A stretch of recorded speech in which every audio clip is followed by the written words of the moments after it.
the first time I met Joe Brady was the spring before last season, and Ogeron had been raving about him to me, and I was like, all right, I want to go see what's up here, because the closest thing I would say he had to a mentor at that point was before he went to the Saints. He was at Penn State with Joe Moorhead, and they really hit it off. And Joe Moorhead is now the Oregon offensive coordinator.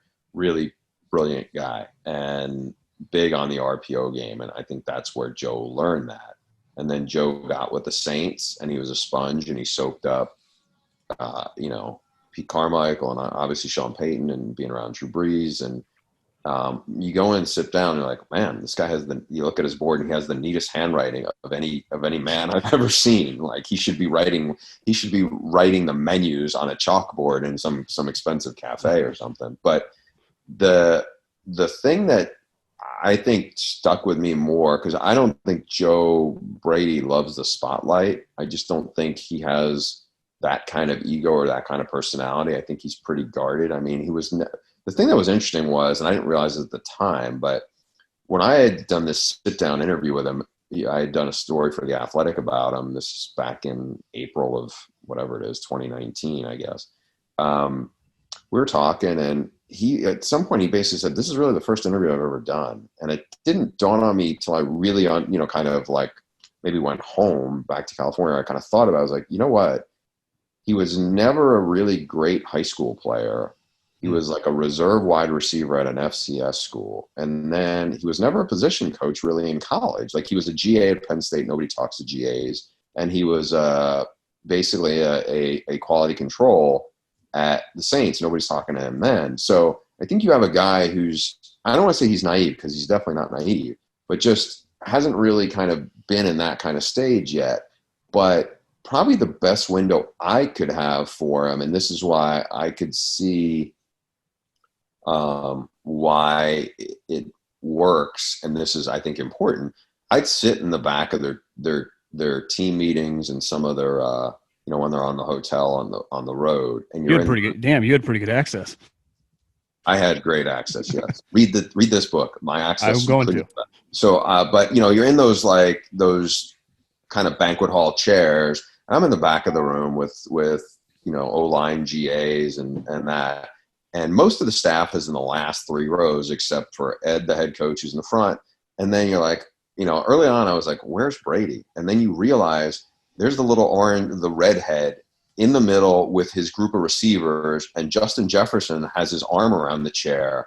It's like he was one of them. Joe didn't eat.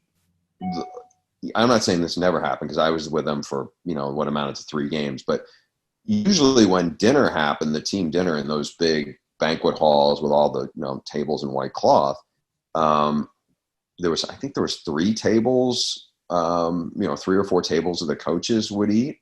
And Joe usually ate with the receivers.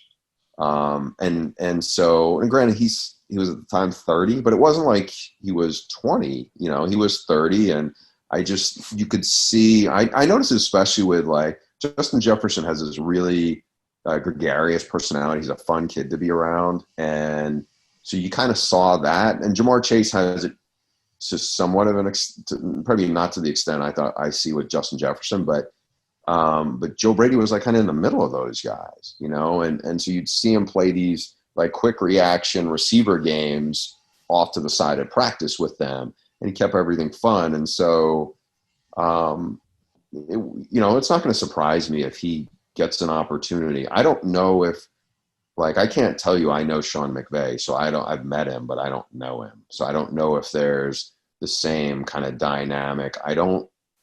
He seems like a pretty strong personality, Sean. Yeah, right? He definitely looks like he's ready for TV. Yeah. He's not shying away from the TV spotlight. I was thinking Lincoln Riley is young and Lincoln's brilliant.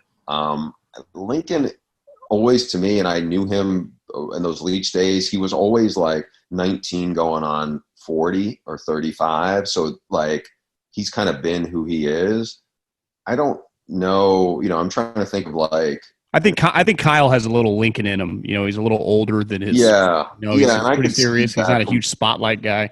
Yeah. I mean, I just, with Joe, there's an element of it. And I thought I was lucky that I had that access to see how he was with the receivers, you know, the night before a game, like how he'd, you know, I kind of like noticed that, like, oh yeah, he's there, and like he's in the middle of them and in their silliness a little bit, you know. And so there's a, you know, he's kind of an interesting person to unwind, and I have not really seen, you know, I don't think he's going to go there and all of a sudden, you know, come away. Like, to me, he seemed like he was more of an NFL guy in terms of, I think that's probably more, he loves the ball aspect of it, and the plays and the game planning. I think that's where he's really wired for. But I could have seen him being a good recruiter, just because once you got a little below the surface, you could see the relationships with the kids.